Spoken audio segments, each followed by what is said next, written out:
ভারত পাকিস্তান সম্পর্কের মতোই বাংলাদেশ ভারত সম্পর্কের অবনতি হয়েছে। এর জের ধরে বাংলাদেশ সফর থেকে বিরত থাকতে পারে ভারত, এমন খবর প্রকাশ করেছে ভারতীয় গণমাধ্যম টাইমস অফ ইন্ডিয়া।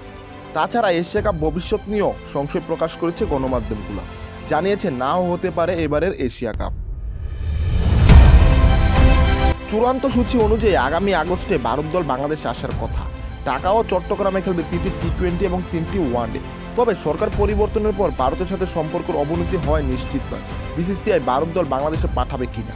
ভারতের প্রভাবশালী গণমাধ্যম টাইমস অফ ইন্ডিয়ার প্রতিবেশী দেশগুলোর সাথে ভারতের সম্পর্কের ঘটনাবলী পর্যবেক্ষণ করার সাপেক্ষে এই সূত্র জানিয়েছে এই সফরের সূচির অংশ, তবে এখনও সবকিছু চূড়ান্ত নয়। বর্তমানে পরিস্থিতির কারণে ভারত বাংলাদেশে ওয়ানডে এবং টি-20 দল পাঠাবে কিনা তা নিয়ে রয়েছে সংশয়।